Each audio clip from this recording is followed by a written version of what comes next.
Hello, I'm Saqib Kakvi, and I'm presenting my work with Olivier Blazy called Skipping the Queue in Group Signatures for Indocrypt 2020.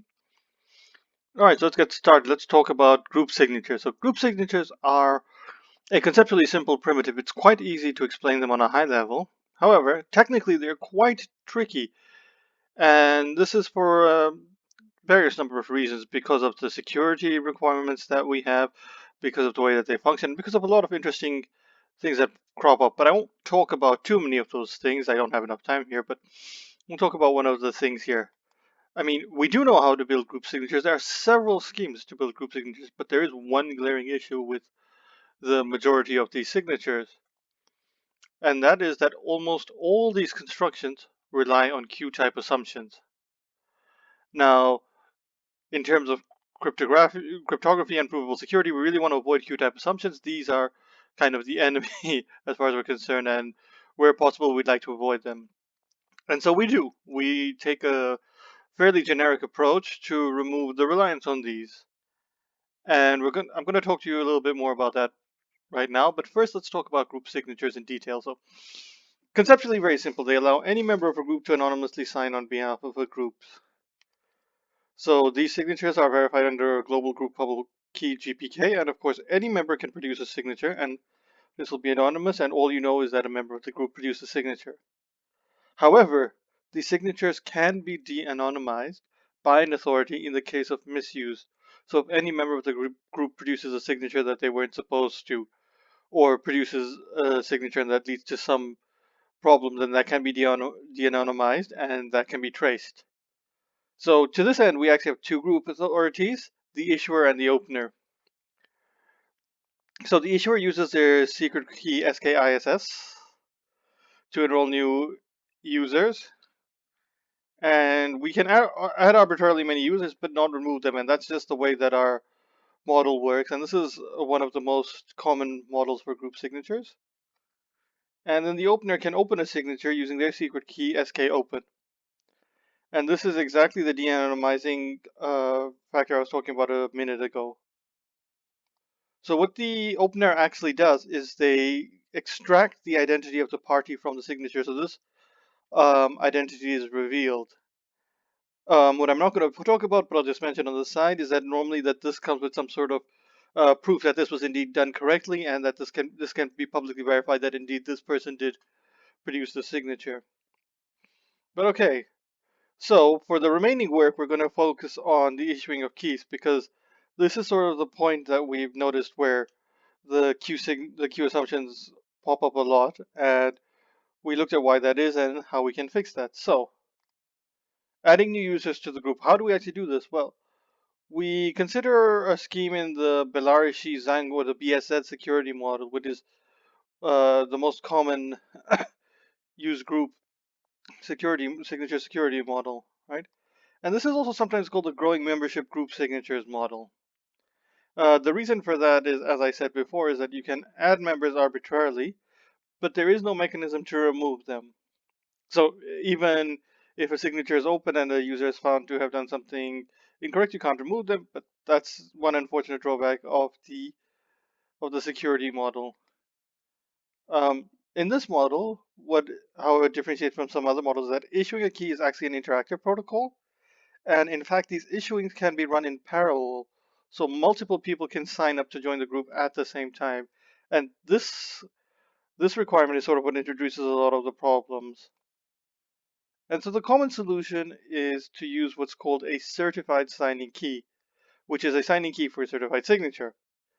And what exactly is that? You might be asking yourself. Well, certified signatures are augmented digital signature schemes. Now, what they are is essentially they're an attempt to model a public key infrastructure, or PKI. So this is this is what they were created for, but they found a lot of use in other things, and in particular here they have a very nice application. So when you're a user in a certified signature scheme system, in addition to getting your verification key, of course your signing key, but mostly the point is the verification keys, you get a certificate cert. And what the certificate certifies, so to speak, is that this verification key is actually correctly formed and well formed, and is indeed a key that has been issued and belongs in the system. So actually, when you verify signatures, you not only verify the signature using the verification key, but you also verify the verification key itself using the certificate. Okay, to do this, we have one authority who's an issuing authority who creates new certificates. Obviously, they have some secret information of their own and they use that to create certificates. And normally this is done as an interactive process or can be done as an interactive process. And I guess you're starting to see how this all slides in very nicely. So in terms of security, the signatures should be enforceable in the normal sense of UFCMA, or even for group signatures, you can even do with a weaker security requirement for the unforgeability, but we won't talk about that. What really is the issue is that the certificates need to be unfakeable, i.e. the adversary cannot make a new certificate, and this is sort of where this happens. The unfakeability is what tends to introduce the Q-type assumption.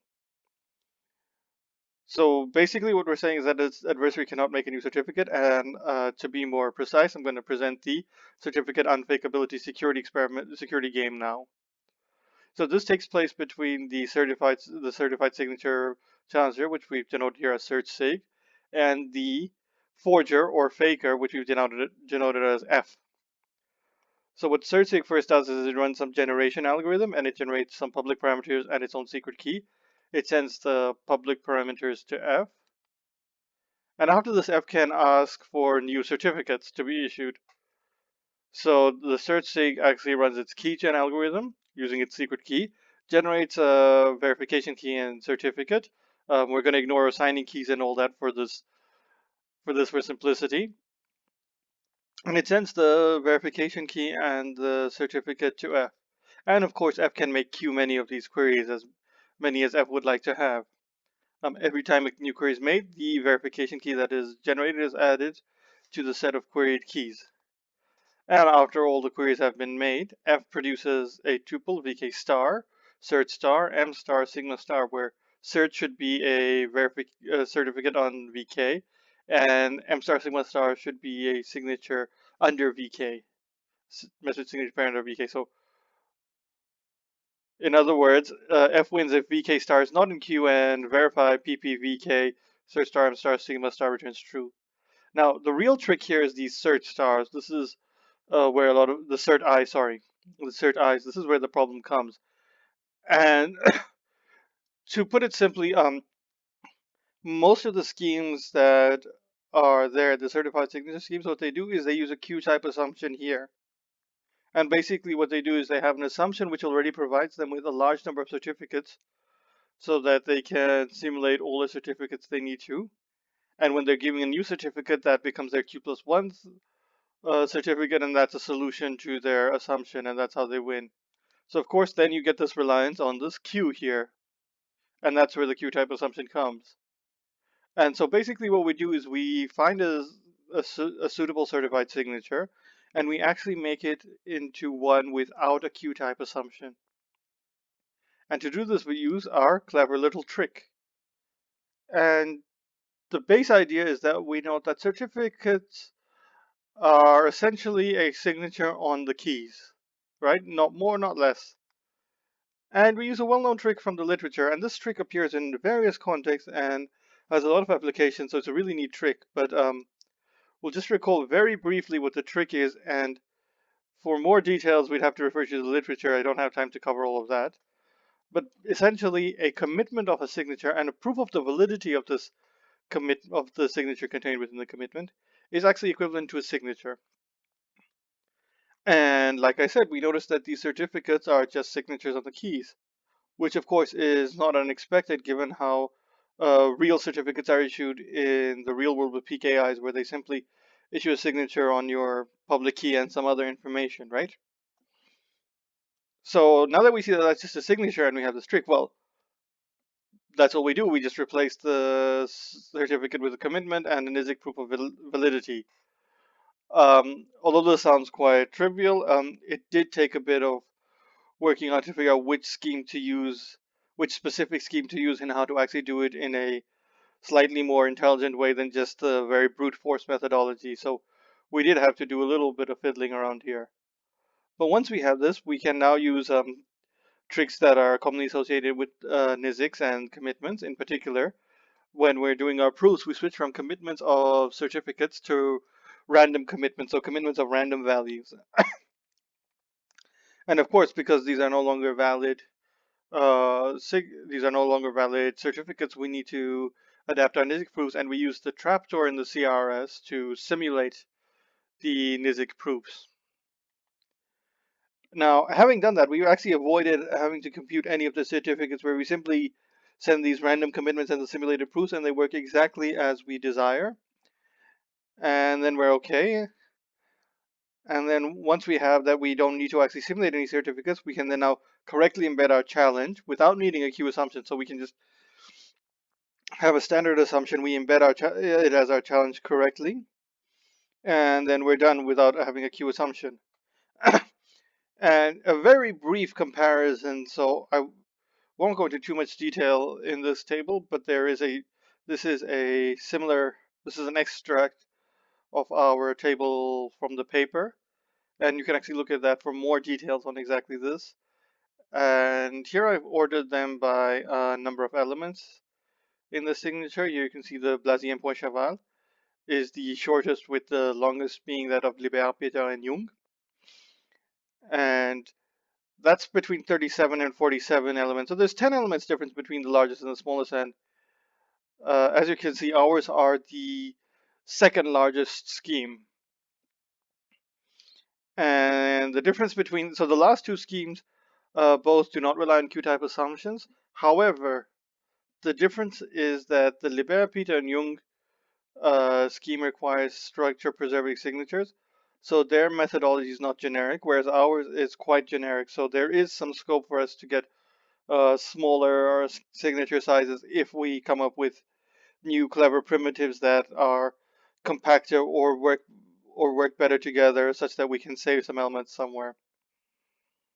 But as you can see, I mean, we're not too far off from the Q-type schemes that were known, both by so the Blazy and Poincheval, and the adapted scheme of Jens Groth by Libert Peter Jung, and my earlier work where I adapted the same scheme of Jens Groth to work in type 2 and type 3 pairings. We can see that we get to very similar numbers, and therefore we are quite competitive with the signature scheme. So, and again, this approach is fairly generic, so you can plug and play with other primitives, and hopefully it should give us some good results. So, just to sum up my talk now, we provided a generic construction of group signatures without Q assumptions. We showed how to convert one building block from a Q type to a standard assumption. And this conversion, of course, causes some small increase in the signatures, but of course it's still comparable to known schemes. Uh, the full version is available on IACR ePrint as report 858, year 2015. And of course, if you have any comments, questions, please feel free to contact me. Thank you very much.